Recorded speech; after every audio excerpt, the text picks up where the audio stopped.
You know, mold and mildew, at least the kind that was growing on these, they like stale air that is not moving, and they like no sun.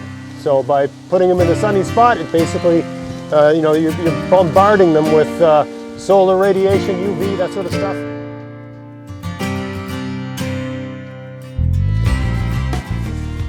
Hey, it's Greg here with MaritimeGardening.com, and I'm up here on my deck. Hope it's not too windy for recording. And why am I on my deck? Well, as my regular viewers have seen, I love to share my success, but I also share my failures.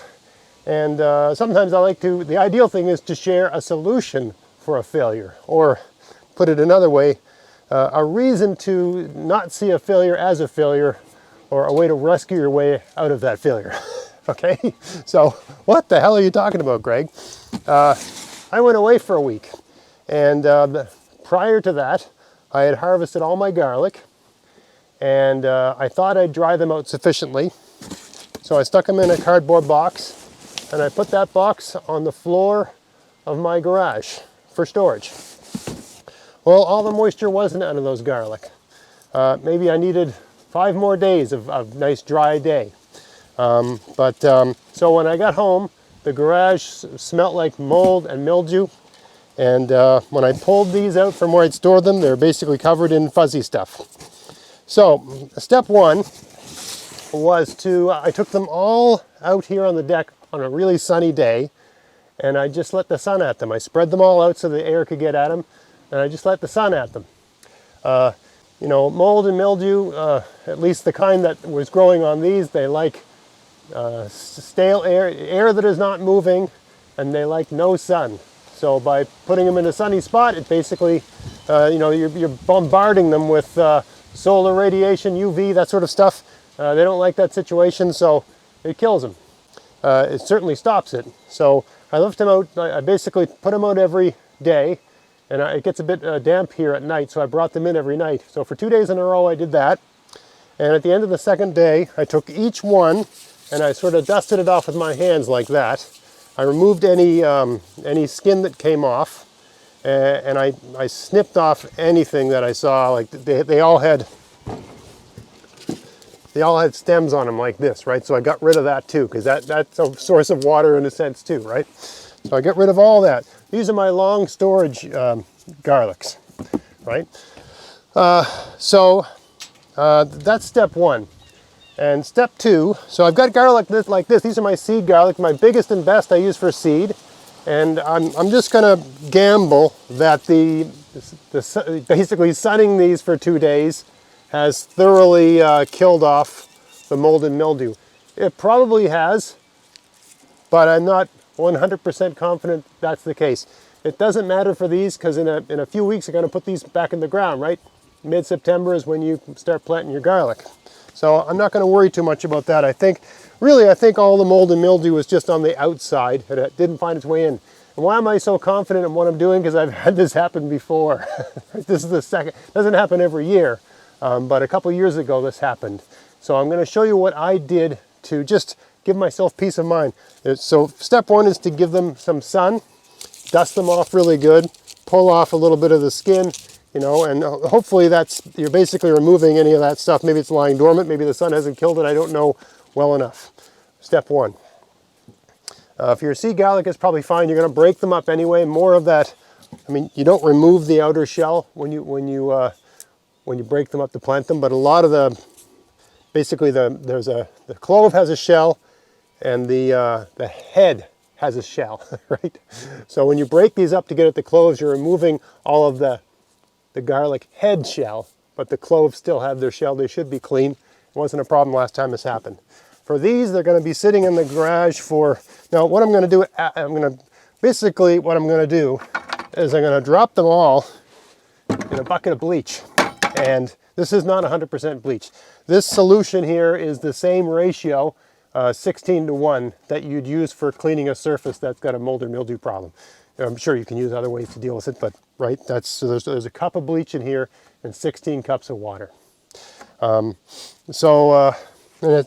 it smells like a chlorine pool. So all I'm going to do is I'm going to gently put them all in the water, and then I'm going to take them out and spread them out in the sun here for all of that to evaporate. So I'm not going to have them in the water long, just for like a minute, really. I just want the acid that's in that bleach to kill. Right? I mean, you use that. You know, I used to be a painter, and whenever we had to, you know, back then anyway, whenever we had to paint someone's fascia or something like that to have mold or mildew, we'd wipe it all down with this solution, and then we'd let it dry, and then we'd paint it. I'm sure there's more sophisticated ways to do that now. So I think it's got room for a few more here. I don't think I can get them all in. All right. So I'm just gonna move them around a little bit. You think about these Chinese garlic that everybody complains as though they're the most toxic thing in the world. They're treated with all kinds of things before they, you know, are shipped. And these will only store properly if the garlic's still alive. So my goal here is not to kill the garlic, right?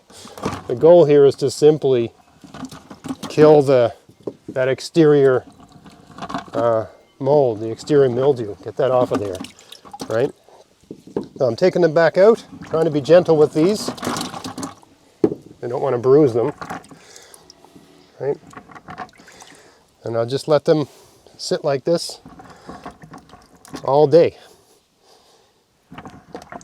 Remember, chlorine will evaporate. Everything all the moisture, all the wetness, you know, everything in this solution that I'm treating these with is going to evaporate very quickly on a sunny day like this. I'm going to spread these out a little bit more. I'm just putting them like this so they can drip off a little bit before I spread them out. Boy, my fingernails are going to look like I had a manicure when I'm done this. When I was a single guy, before I went on a date with a girl, I used to soak my fingernails in bleach for about a minute, so I had like really clean looking nails. I was always doing stuff to make your nails dirty, and I think I was in a doctor's office reading a Cosmopolitan magazine just to kill time, and there was some article about how women really focus on men's fingers, their fingernails, and if a man has dirty fingernails, they won't really let them anywhere near. So I was always careful to make sure my fingernails looked really good. For some reason that magazine article really resonated with me. All right, so guys are so stupid when they're young. My hands have that slimy feeling now. All right, so now I've blasted these, and now I'll just sort of space them out. And it's a really sunny day and a windy day today, so I doubt it will take long for this to sort itself out. So they'll just sit here all day like this, and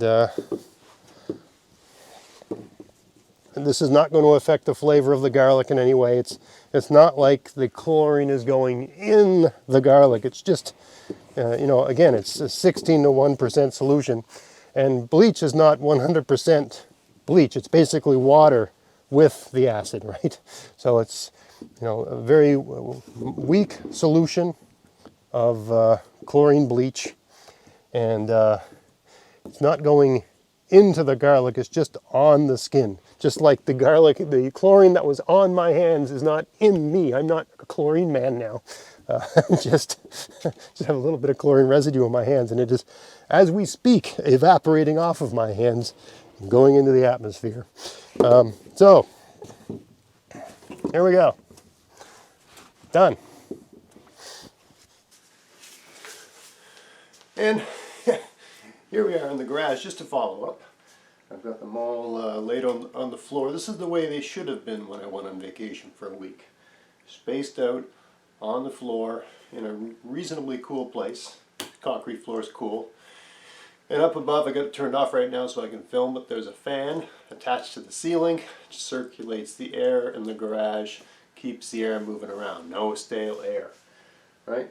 Leave them like this for about a week or so in the dark with moving air where it's cool, where they can just get good and dried out. Again, if you live in a drier climate, these aren't issues, but out here out east it tends to be misty, foggy, humid. Right, stuff grows on rocks here. Hopefully that works out. It worked out the last time I had this problem. This is what I did. The garlic stored just fine, you know, and I was using them right up until I think that year they ran out in February. I have some more. These aren't all my garlic for the year. I've got another 50 of my biggest and best that I'm saving for seeds. And I got more in my gardening shed that I didn't pack away before I went on vacation, just on the floor of the gardening shed in the shade, drying out. So I probably got about half this much again in there. And that's my garlic for the year.